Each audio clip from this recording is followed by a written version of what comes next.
Hello and welcome to this premiere of USAF Gold, the 50th anniversary air show at Nellis, the Golden Air Tattoo, celebrating the 50th anniversary of the formation of the United States Air Force. A truly remarkable show. Not one I got to, this is another one of my dad's work. We had Salute the Shackleton yesterday, and we'll bring things up to date tomorrow with, or nearly up to date, with British Airshows 2018. These are all part of the 12 days of Christmas, PlanesTV style. Each evening at 7 PM UK time, we're airing one of our full-length programmes from our on-demand archive that are normally available to our PTV On Demand subscribers at watch.planestv.com, but we're making them freely available live as a premiere on Facebook and on YouTube. Excuse my mobile. And this one was an astonishing show. Fantastic lineup of US military firepower, but also from Canada, Japan, Brazil, Chile, and we had some, of course, nice clear sunny weather at Nellis, and every aircraft that flew as part of that 50th anniversary celebration is included in this programme. Let's get straight in with the aviation action, shall we? Heading back to 1997 and the Nellis 50th anniversary Golden Air Tattoo.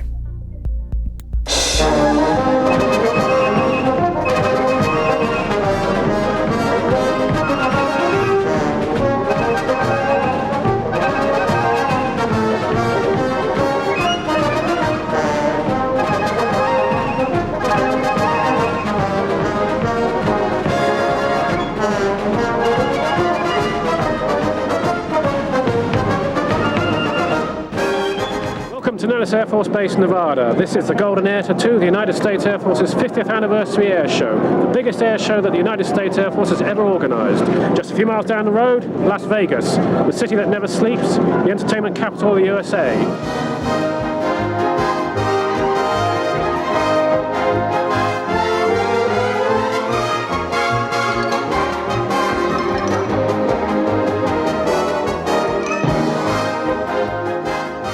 This air show is not about the United States Air Force's past, not even just about its present. It's also about the United States Air Force's future. This aircraft behind me, the Lockheed Boeing YF-22, the future fighter for the 21st century. Sit back and enjoy what is going to be one of the most exciting air shows you'll ever have the pleasure of witnessing.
We are from the old Rhinebeck Aerodrome in Rhinebeck, New York.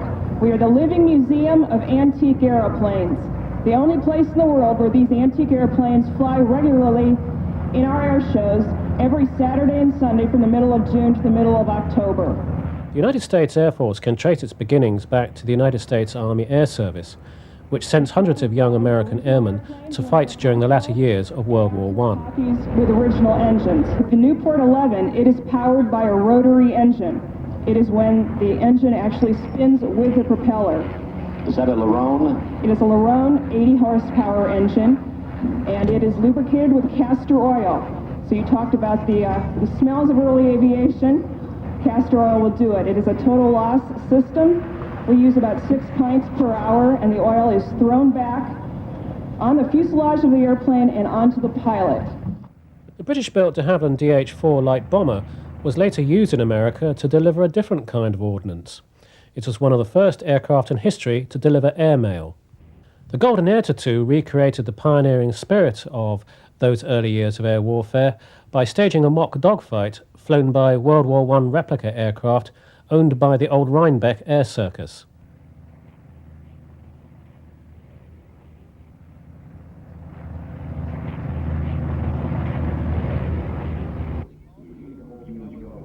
Five international aerobatic teams took part in the Golden Air Tattoo, the largest number of aerobatic teams that had been seen at an American air display. The first to perform each day were Los Halcones of the Chilean Air Force. They fly 5 Extra 300 sport aerobatic aircraft. Los Halcones opened their show with this very daring takeoff by 4 aircraft in formation, pulling up into a half Cuban, and then all 4 returning inverted for a flypast down the runway.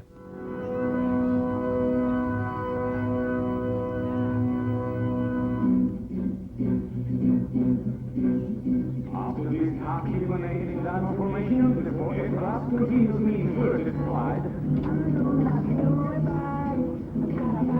and climb to perform astonishing. What comes the order of the leader from the Mexican company to the leader cockpit, please?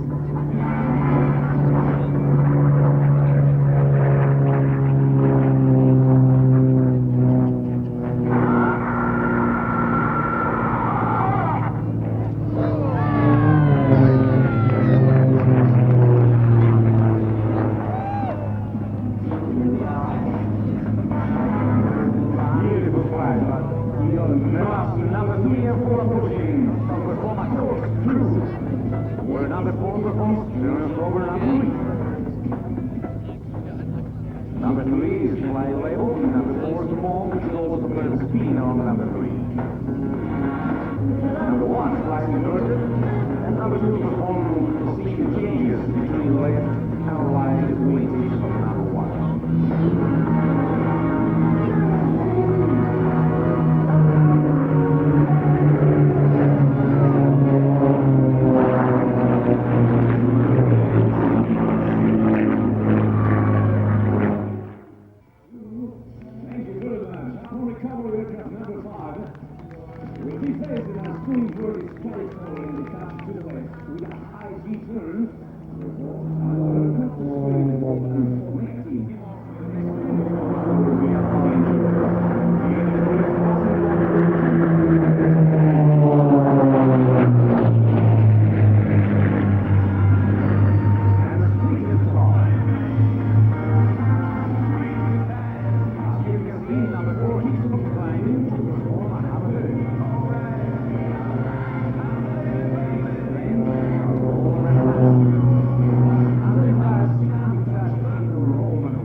The North American company created the classic training aircraft of all time, the North American T-6.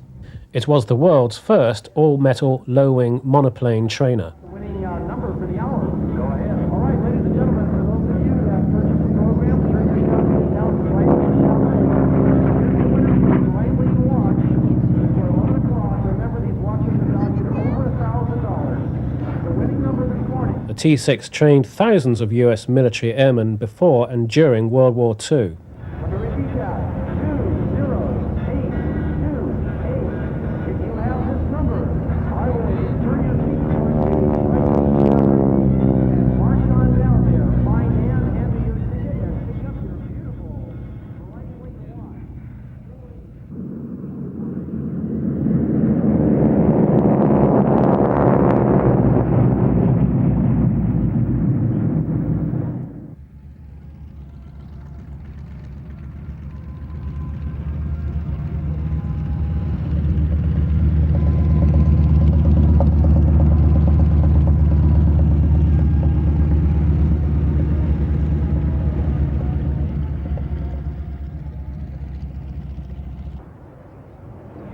Moving into the jet age, the United States Air Force itself was created on the 18th of September 1947. Since then, a whole series of jet trainers have helped USAF airmen earn their wings. A review of some of these jet trainers was flown at the Golden Air Tattoo.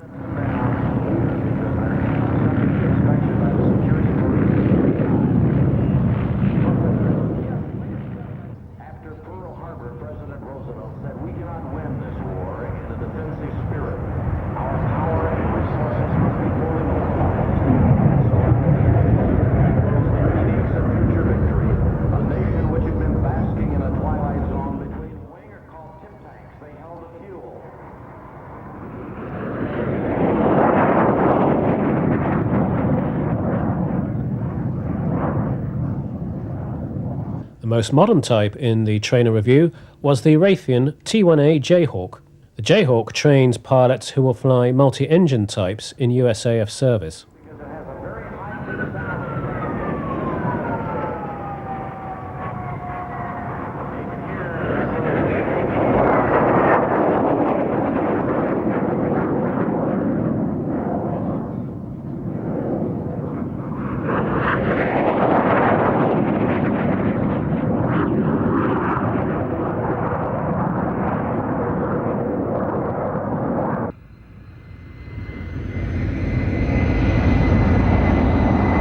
The advances in training aircraft technology could not be better exemplified than by comparing the sleek T-1A Jayhawk with this rugged old biplane of the 1920s, the Boeing PT-17 Stearman Cadet.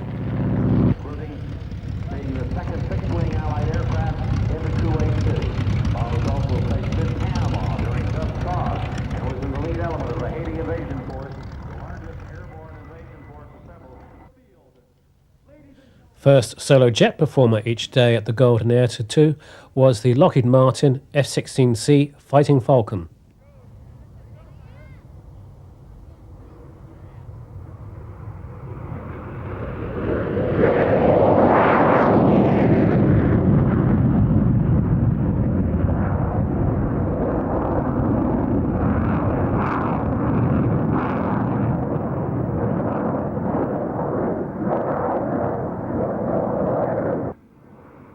The display bird came from the 78th Squadron, attached to the 20th Fighter Wing, based at Shaw Air Force Base, South Carolina.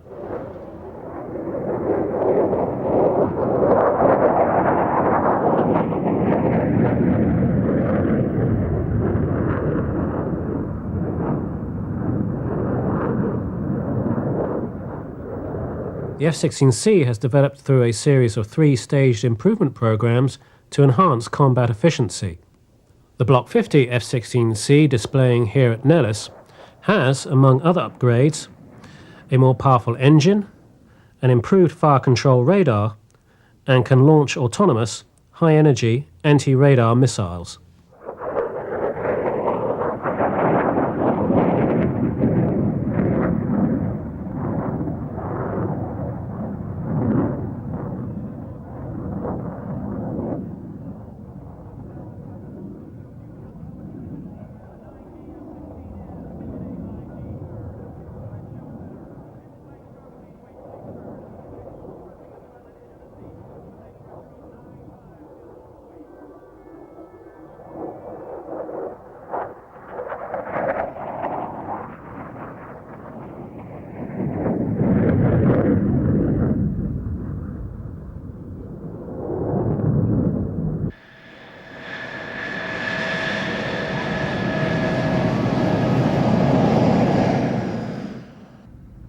The United States Air Force has developed airborne early warning into a fine art.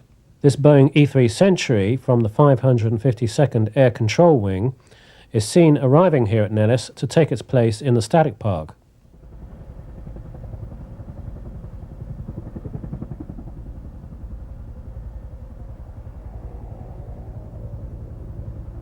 Alongside it are other aircraft representing the roles of tactical reconnaissance, electronic intelligence gathering,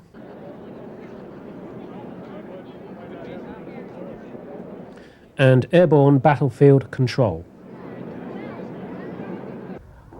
But in the flying display, it was this sinister shape which really caught the crowd's attention. Flying in direct from Edwards Air Force Base, California, this is one of only 2 Lockheed SR-71A Blackbird strategic reconnaissance aircraft still in service with the US Air Force. However, it still has no equal as a high-flying Mach 3 Plus spy jet. The SR-71 could only fly on the second day of the Golden Air Tattoo because of very high crosswinds keeping it on the ground at Edwards Air Force Base the day before. Its sister ship was shown on static display at Nellis.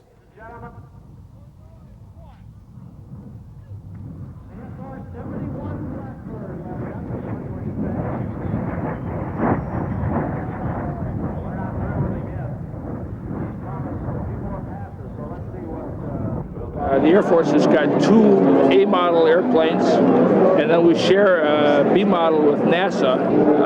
Well, I can't really describe any kind of current operations at all, but I will tell you that the airplane was brought back to support any kind of contingencies that the theater sinks might ask us to support. But the SR-71 was really the first airplane to have stealth technology built into it. Although by today's standards, it's primitive technology in that regard. However, it doesn't matter quite so much because the airplane, because of the speed and altitude and some of the other things we've got on board, it's still a very, very capable machine.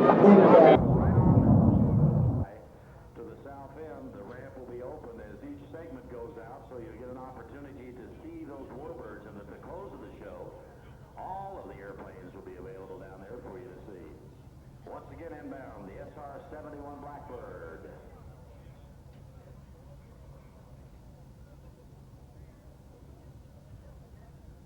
Boy, you can see it all here today, ladies and gentlemen.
This live premiere is part of the PlanesTV 12 Days of Christmas. At 7 PM UK time each evening from Christmas Day through to January 5th, we're airing a full-length programme from our on-demand archive here on YouTube and on Facebook. Make sure to like the PlanesTV Facebook page and subscribe on YouTube. And if you're enjoying what you're seeing, make sure to like the video and give it a share so other people can enjoy it too. And who knows, maybe I'll do more of these in future. Also, make sure to check the description of this video to find out how you can access our on-demand archive anytime. Right now though, let's get back on with the show. I hope you enjoy. This Douglas C-41A was the forerunner of the famous C-47 Skytrain series of cargo aircraft. Today, the United States Air Force can call upon the immense Lockheed C-5A Galaxy to transport material and personnel to any forward base around the globe. A review of cargo aircraft, old and new, formed the centrepiece of the Golden Air Tattoo's flying display. The C-46 flew regular supply missions in World War II in support of Allied airmen fighting the Japanese in Burma.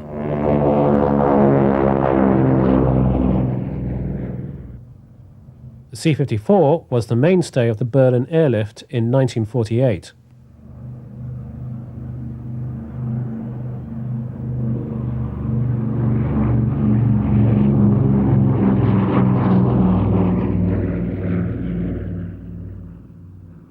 While the C-121C was operated by the Military Air Transport Service to fly troops to any part of the globe where US military servicemen were in action during the early 1950s.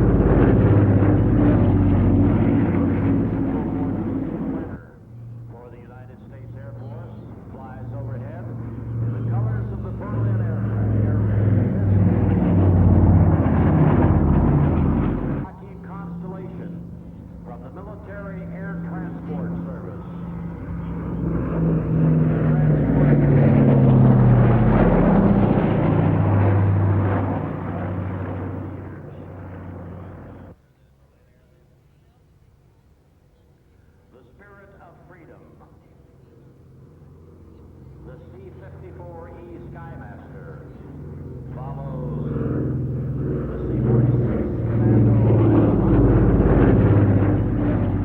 2.3 million tons flown by the Combined Airlift Task Force. 2.5 million Berliners sustained with food, coal, rice. 330 of these airplanes.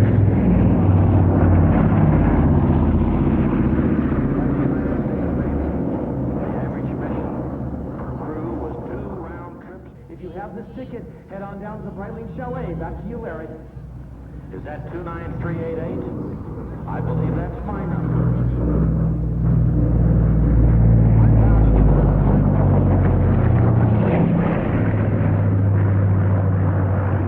There's a C-121. Duster turn as the C...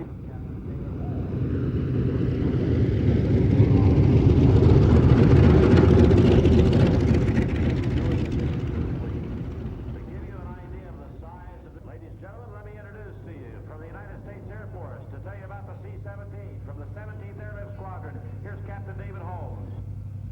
Hey, good afternoon, ladies and gentlemen. In a short minute, we'll be demonstrating to you the C-17 Roadmaster 3 made by the McDonald's Corporation.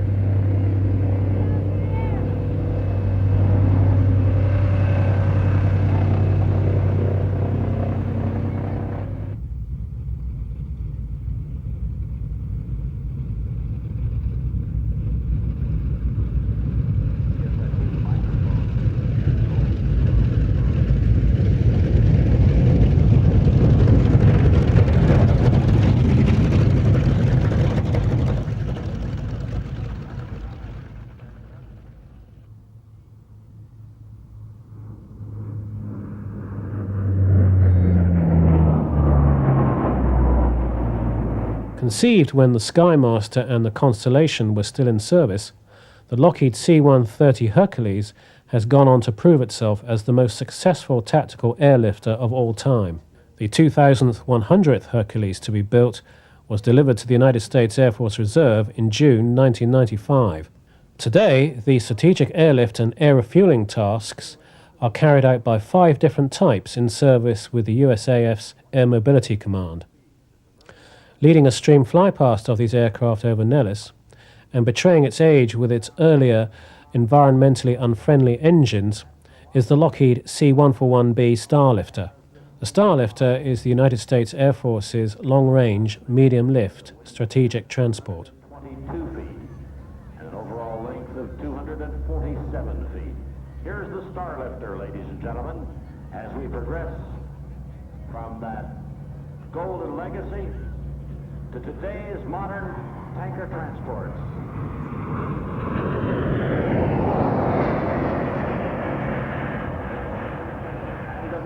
The C-5 Galaxy provides the heavy lift capability for Air Mobility Command. It once had the distinction of being the world's largest aircraft. The C-5 Galaxy.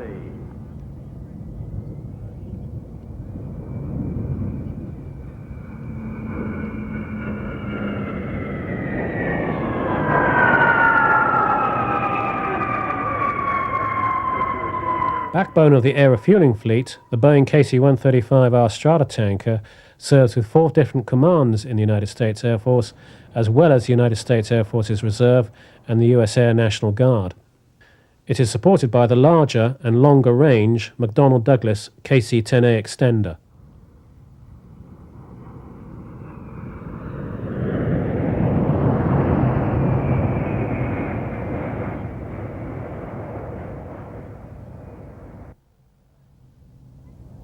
Newest strategic transport to enter USAF service is the McDonnell Douglas C-17A Globemaster III.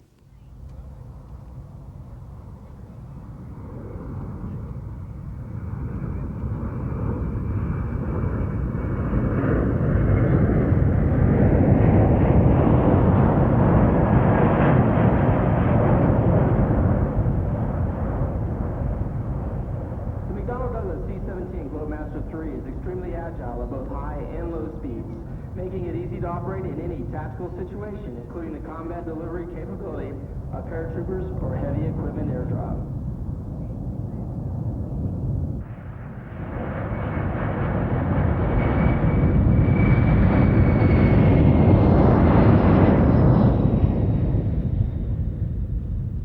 The C-17A employs revolutionary new high-lift devices to enable it to operate from very short airstrips and to ground maneuver within very confined spaces. Most recently, the C-17A has demonstrated its operational flexibility in support of NATO peacekeeping forces in Bosnia.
Second of the international aerobatic teams to display at Nellis was the Brazilian Smoke Squadron, or as they would call themselves, the Esquadrilha do Fumaça. On a formation takeoff.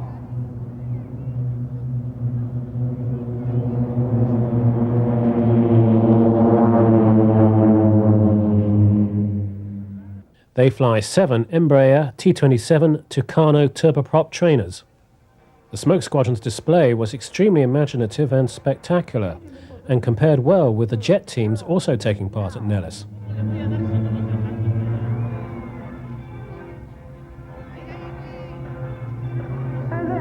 going to a clover leaf to the left.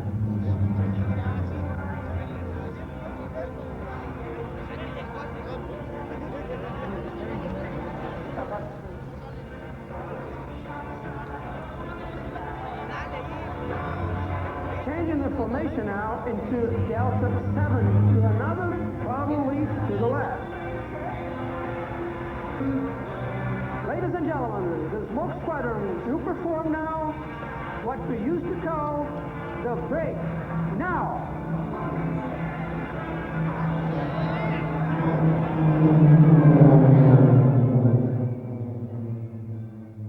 They will return to a half Cuban A.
Good job, number 7. Let's continue the show.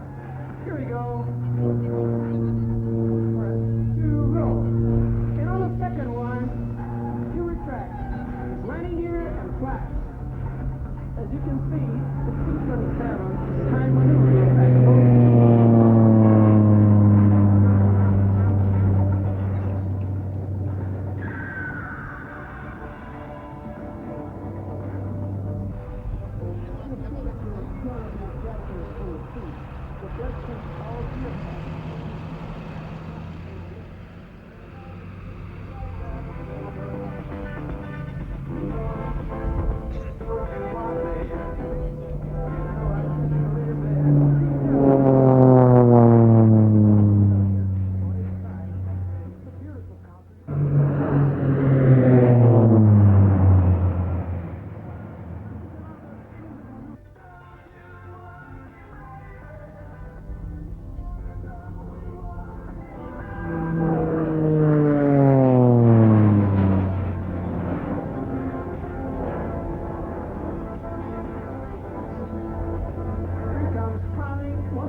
With 6 aircraft. The squadron now. Ladies and gentlemen, boys and girls,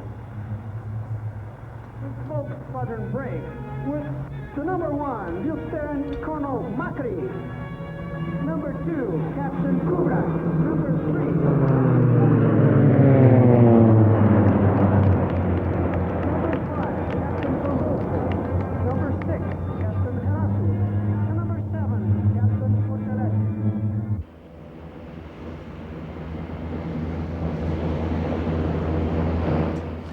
Close air support is the role carried out by the second solo jet performer to display at Nellis. This is the Northrop Grumman A-10A Thunderbolt II, nicknamed Warthog for its uncommonly good looks.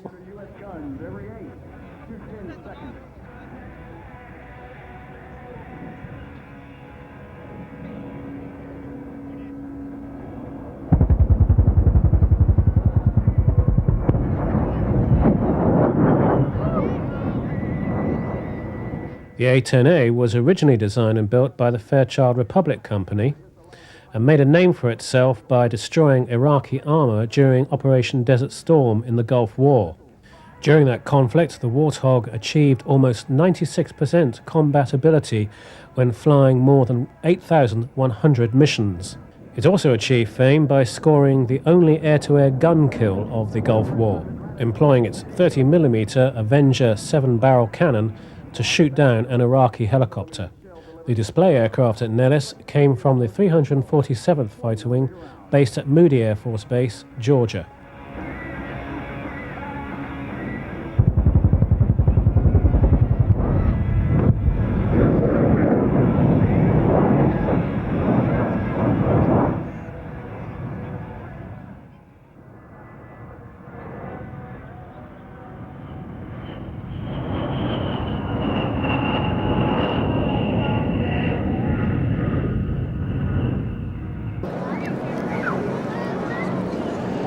Search and rescue has been a vital role carried out by the United States Air Force in the whole of its 50 years.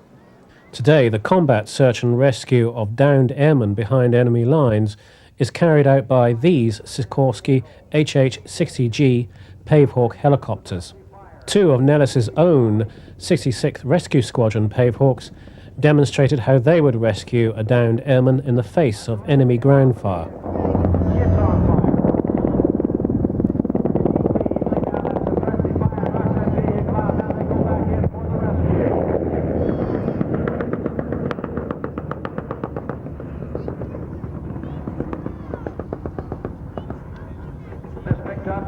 Along with the PJs, that they'll be headed home.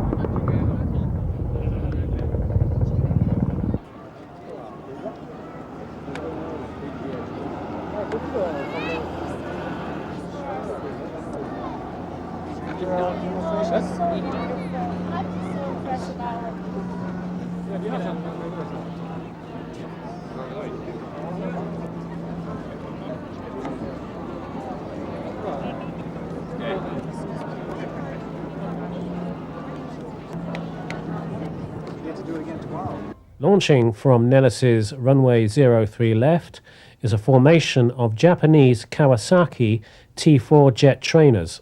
They are making history. This is the first overseas display by a team of Japanese Air Self-Defense Force aircraft since the ending of World War II.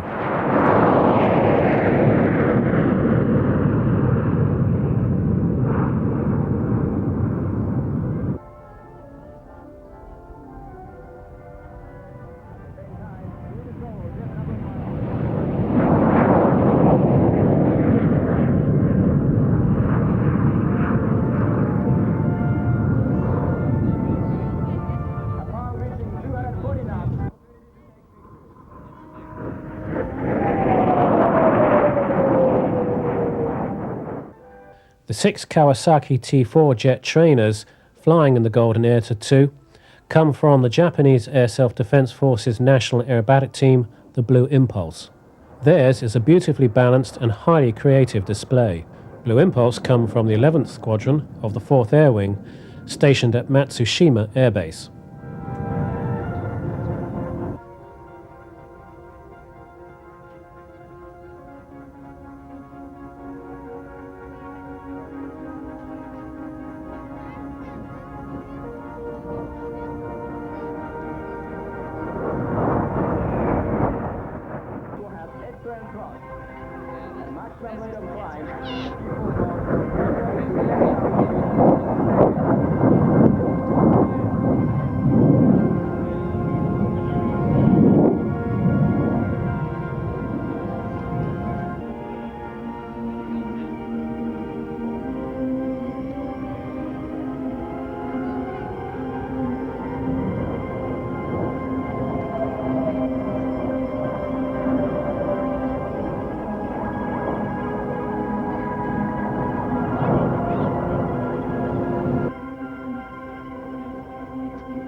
The third and final solo jet performer in the Golden Air 2 is the formidable McDonnell Douglas F-15C Eagle.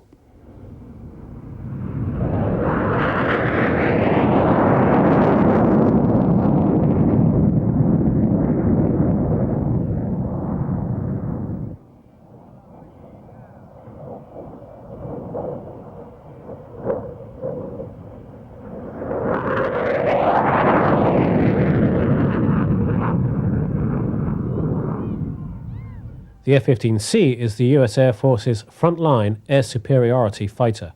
During Operation Desert Storm, F-15Cs shot down 36 Iraqi aircraft in air-to-air combat without a single loss in return. The display F-15C at Nellis came from the 33rd Fighter Wing, based at Eglin Air Force Base, Florida.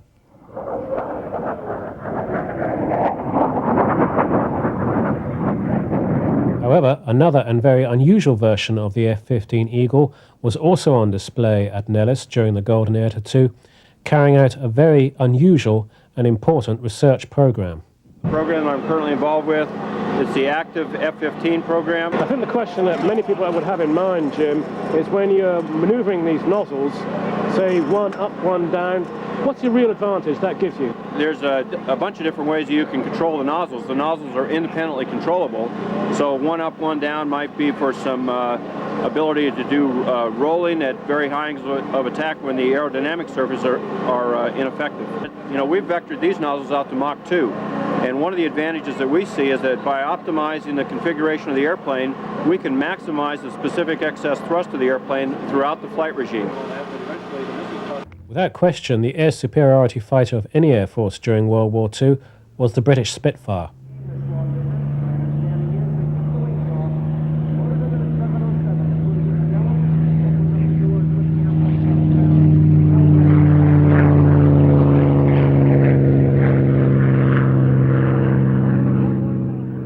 The Royal Air Force, to salute the United States Air Force's Golden Jubilee, flew a Spitfire Mark 5B to Nellis in the hold of a Lockheed C-130 Hercules.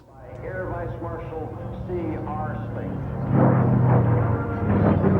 The elliptical wing Spitfire. Operated by the Battle of Britain Memorial Flight, this Spitfire, AB910, is a genuine American Eagle Spitfire and was flown by American volunteer pilots in the Royal Air Force during the 1940s.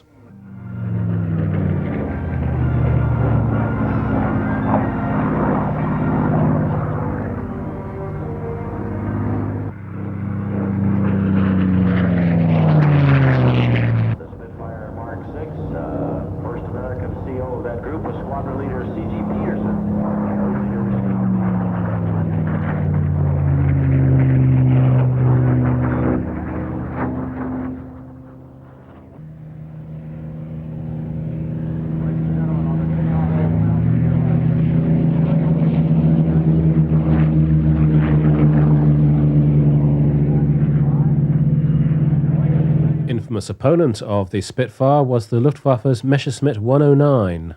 This, in fact, is a Spanish-built Bucon, a version of the 109 powered by the British Rolls-Royce Merlin engine. This actual aircraft once spent time as part of Paul Raymond's Theatre of the War exhibition in Victoria, London.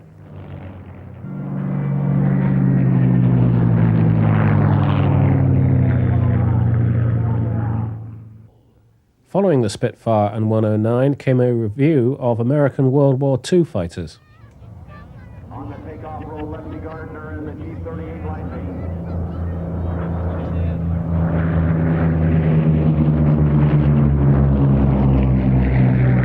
They included this Curtiss P-40 Warhawk of the Confederate Air Force, painted to represent an aircraft of the Flying Tiger Squadron flown by American volunteers against the Japanese in China during 1938.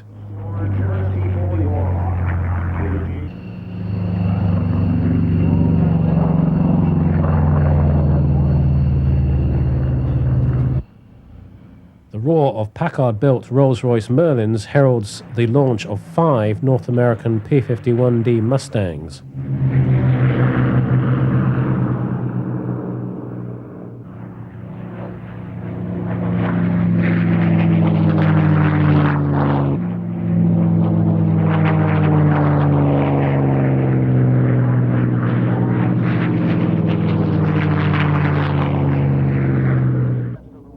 The crowds at Nellis were treated to this powerful display of piston aerobatics performed by Lefty Gardner in his familiar all-white Lockheed P-38J Lightning.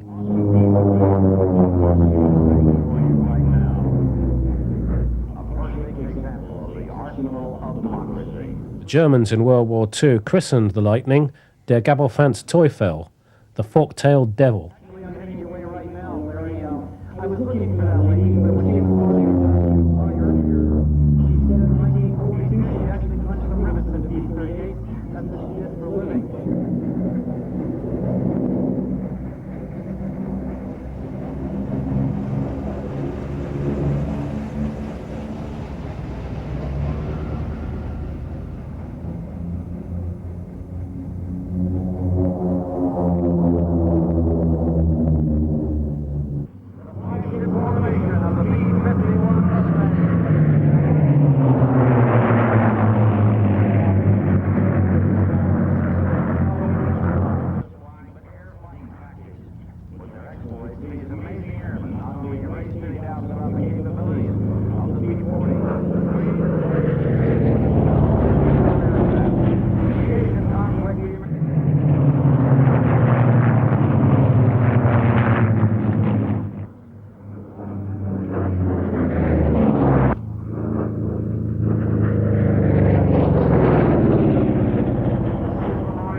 This single Russian-built MiG-15 fighter very bravely took on 4 North American F-86 Sabres in a Korean War air combat scenario.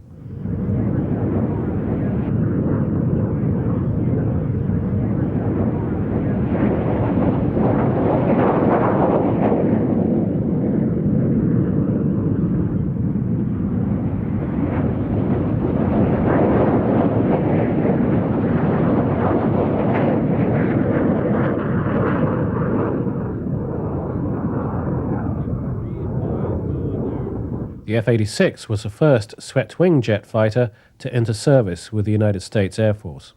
However, it could not match the maneuverability of the MiG-15. Only superior tactics saw it successfully outgun the Russian fighter.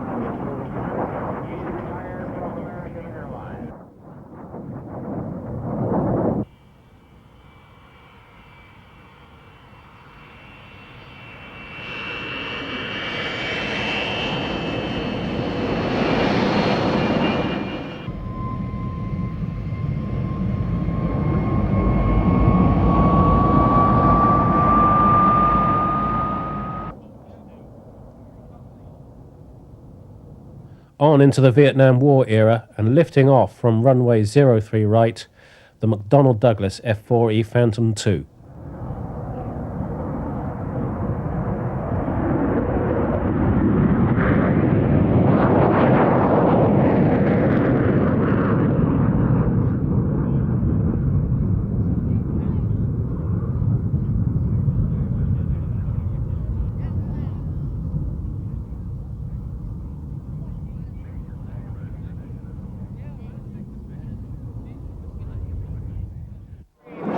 Fabulous Phantom II F-4E from the 20th Fighter Squadron at Holloman.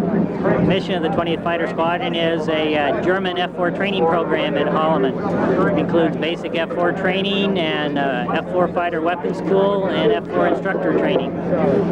The F-4 you see here is painted up in General Steve Ritchie and Colonel Chuck de Bellevue's colors that they had when General Ritchie shot down his 5th MiG-21 in August of 1972. I'm in the recruiting business today, and our job is to link the past to the present, look to the future, It's a great legacy. We think it's a boundless future.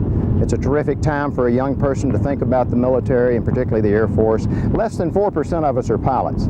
It takes that 96% to make it possible for what you saw today, to make it possible to go into combat, and more importantly, to survive and to be victorious in combat. Tremendous team effort. What the QF-4 is an unmanned aerial vehicle. It is actually a retired F-4 fighter, and it's designed to be shot at with live missiles. Computers actually do most of the flying. We let the computer take the aircraft off. We actually let the computer automatically land the aircraft. However, out in the area, when the fighters are out there, we fly the airplane out, maneuver it, do barrel rolls, wraps, weaves, slices, any type of maneuver they were required for the missile testing. Now here's a classic shape of the 1950s, the Convair F-106 Delta Dart. It too has been converted into a drone target. The Delta Dart was filmed arriving at Nellis the day before the Golden Air Tattoo opened.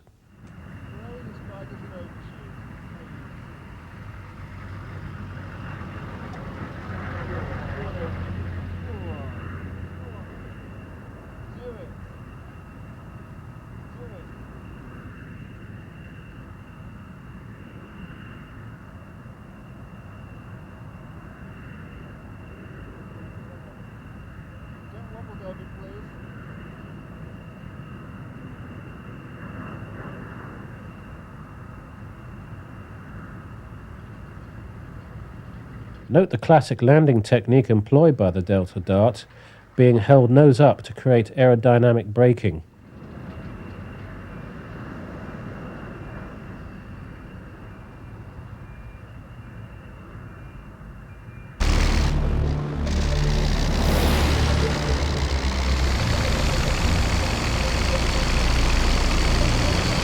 This programme is one of nearly 300 full-length airshow programmes, live broadcasts and special features available on the PlanesTV On Demand service.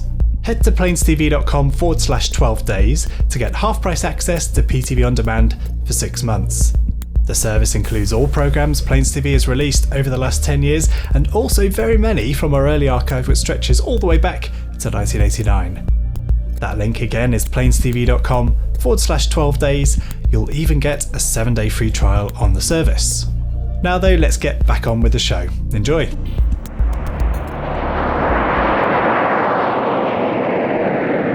Taking off together in a spectacular Diamond 9 formation are the CT-114 Tutors of the Canadian Snowbirds aerobatic team.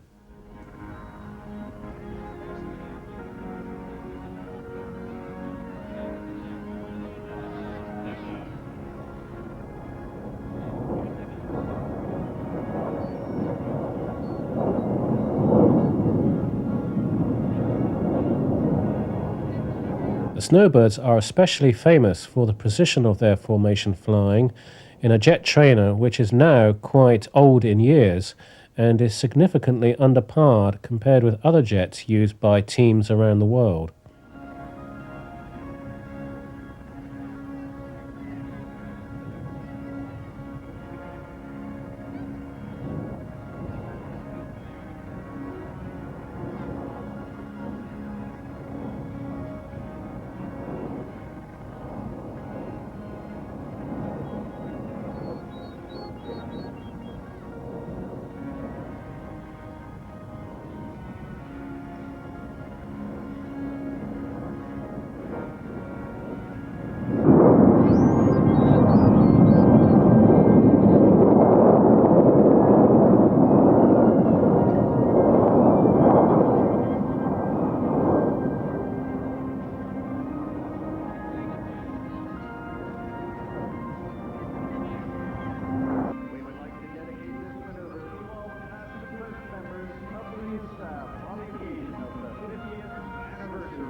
2, Captain Rod Urban of Muscat, New Brunswick.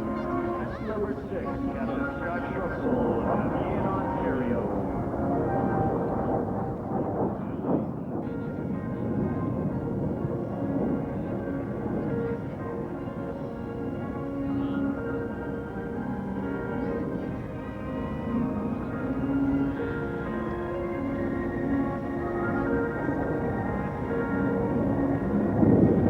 Now watch closely as the line of stern pilots have joined the solos.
The Snowbirds complete their display in the way they began it, in the same Diamond 9, but this time all 9 aircraft landing together. No other aerobatic team in the world performs this maneuver with so many aircraft. And the lead is out. How about that, ladies and gentlemen? 9 aircraft flown as if it were just one by the Canadian Snowbirds. My name's Kevin Goodman. I'm with the Collings Foundation based out of Stowe, Massachusetts. It's a nonprofit organization dedicating the restoration and preservation of historic military aircraft. What we have behind us today is a B-17G model. Along with it, we also have a B-24J. You can actually take a flight on one. You can donate a minimum of $300 to get a flight on either of the 2 planes. The might of American air power was graphically demonstrated at Nellis with this review of bombers, leading from the World War II era up to the stealth technology of the 1990s.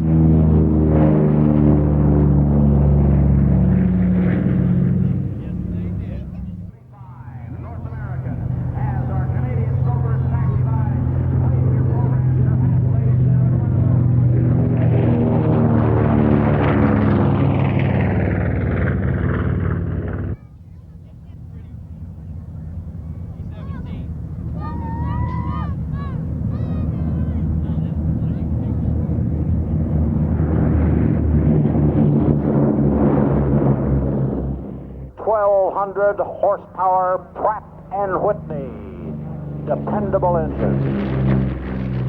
The A-26 Invader.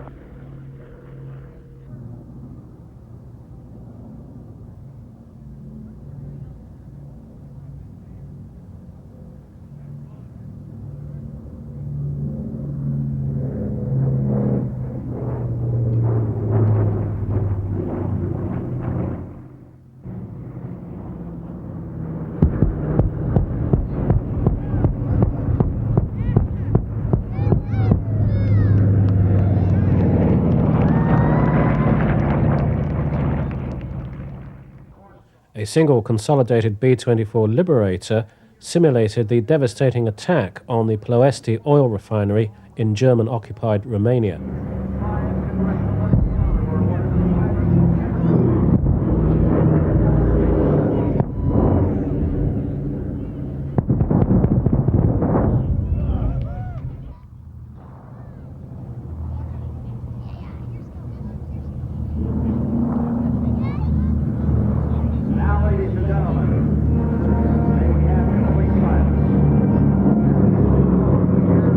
Heroism displayed by aircrews flying B-17 Flying Fortresses on daylight attacks on Germany has now become the stuff of legend.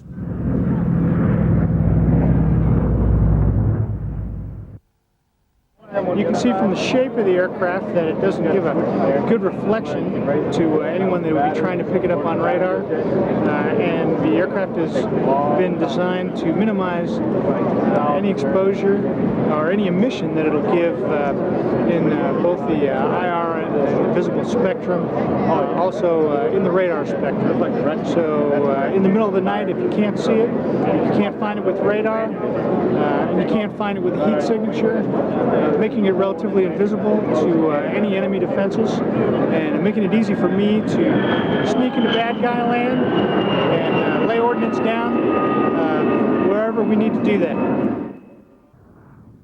The pilot flying the F-117A Nighthawk at Nellis was the same pilot who delivered the first precision-guided bomb on Baghdad during the opening night of Operation Desert Storm.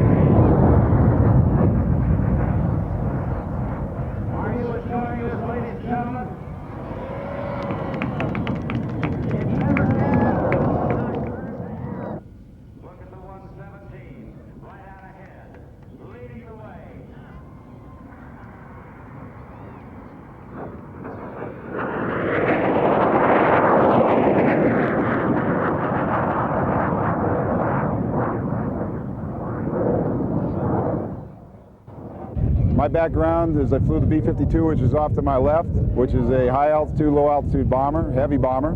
Off to my right, I've got a B-1B, which is also a very capable bomber, high-altitude and low-altitude, heavy payloads. Currently, I fly the B-2 bomber.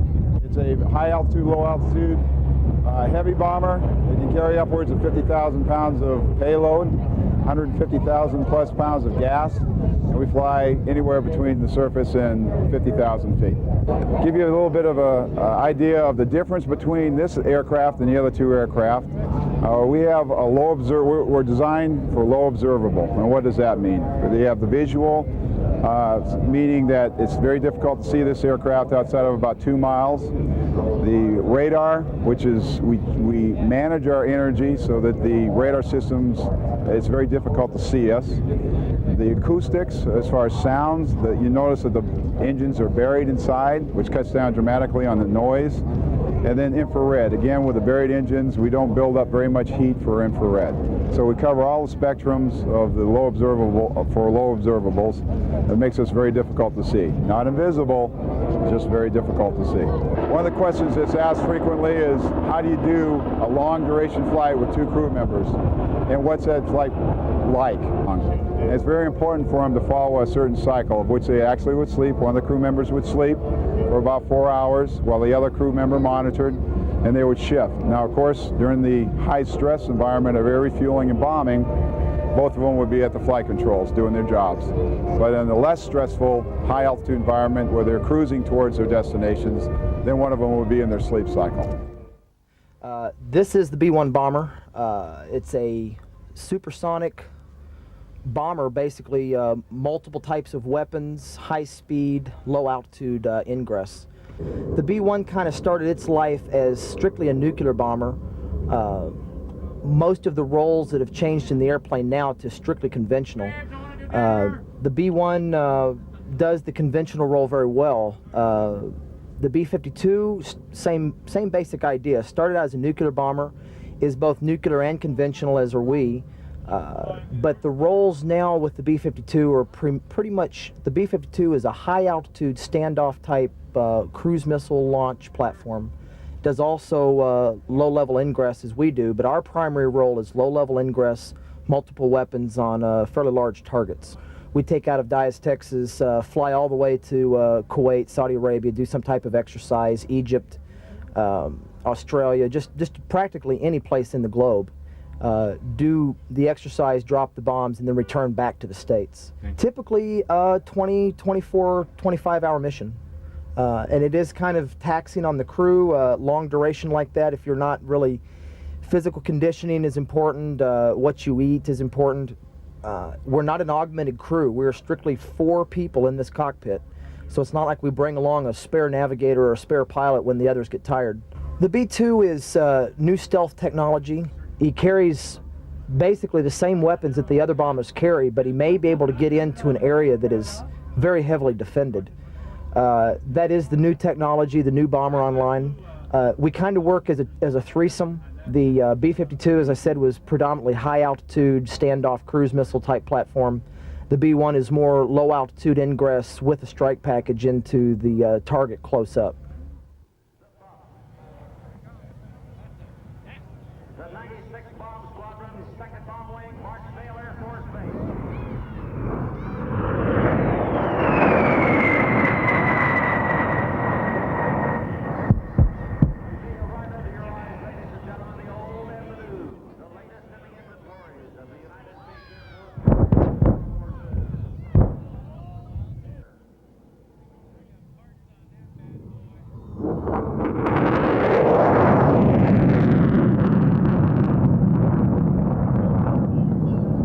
Basically, our motto in the Air Combat Command is global reach, global power.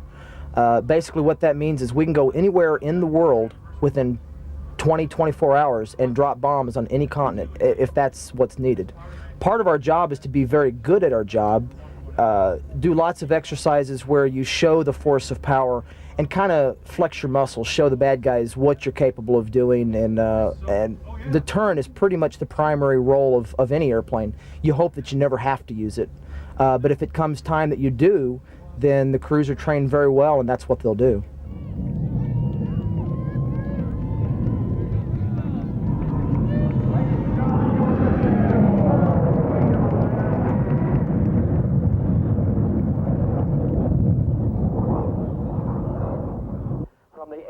Who flew by the seat of their pants in World War I to the crews that manned the mighty flying fortresses in World War II. The primary trainer World War II, to the supersonic jets of Korea, the choppers of... This missing man salute was flown in memory of all American airmen who have lost their lives this century or who have been recorded as missing in action. Before us.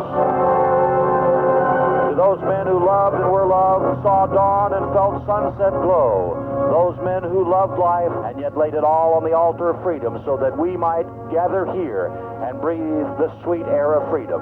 And as we salute them, may God bless our country, America.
The Lockheed Boeing F-22A Raptor is the future fighter for the 21st century Air Force.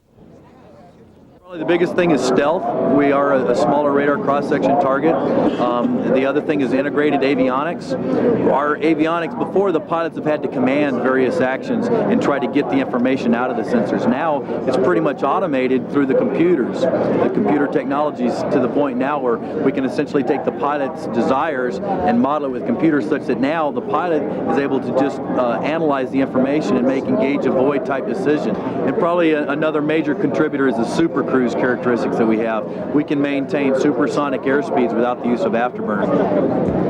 In our main weapons bay underneath, we carry our AIM 120 radar-guided missiles. We can also carry the Joint Direct Attack munition in there as well. It's a 1,000-pound inertially guided bomb. It's undergoing development testing right now. And in our side weapons bay, we've got our AIM 9 IR missiles, as well as we've got a 20-millimeter gun. Our primary mission is still air superiority, but once we've attained that, or if the Joint Forces Air Component Commander would like us to do something else, higher priority tasking, we can deliver those bombs as well. So we are truly a multi-purpose fighter capabilities on our aircraft.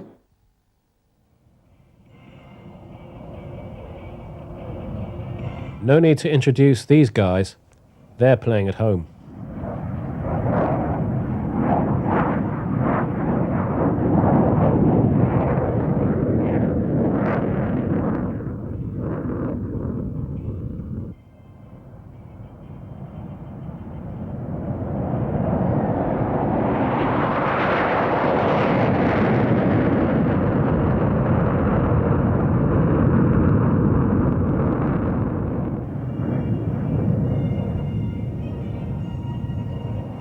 The United States Air Force Air Demonstration Team, the Thunderbirds, performed the finale to the Golden Air Tattoo.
because in them are found a special pride in performance and a commitment to quality that have made the United States Air Force and those who serve in it the very best in the world.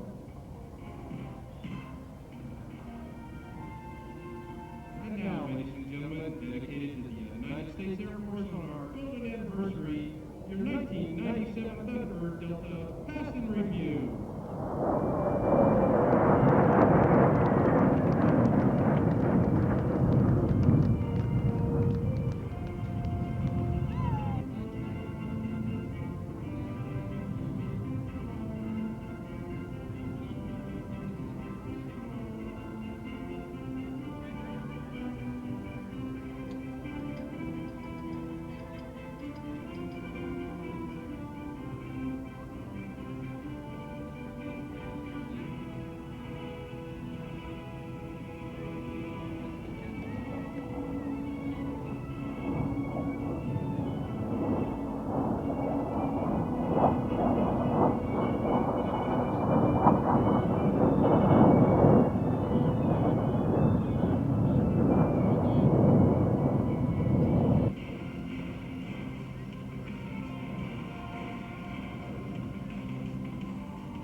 How do you think aerobatic teams of today compare with aerobatic teams that you flew in your time? Well, I think it's with the equipment they're flying, it's quite a bit of difference because they've got greater thrust to weight ratios. They've got the controls that are boost assisted and much more power.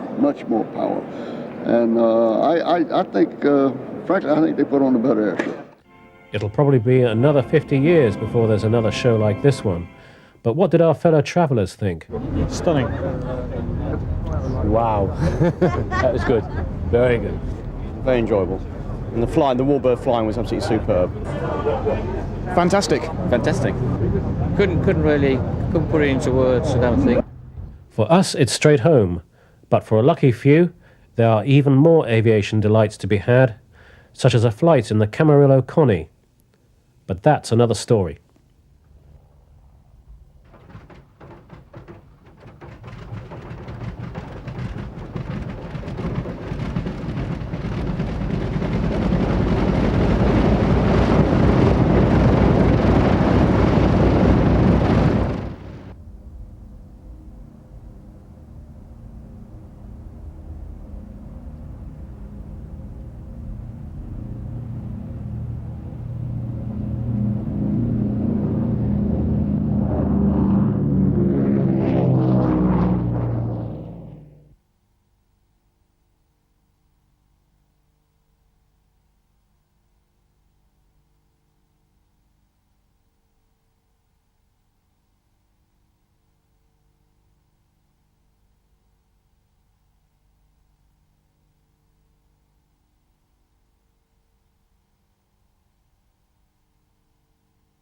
I really hope you've enjoyed this show from the PlanesTV archive. As I've said a couple of times, it's from our on-demand service, so that service is available at watch.planestv.com. But if you head to planestv.com/12 days, you'll find a route there to get half-price access to our service for the first 6 months.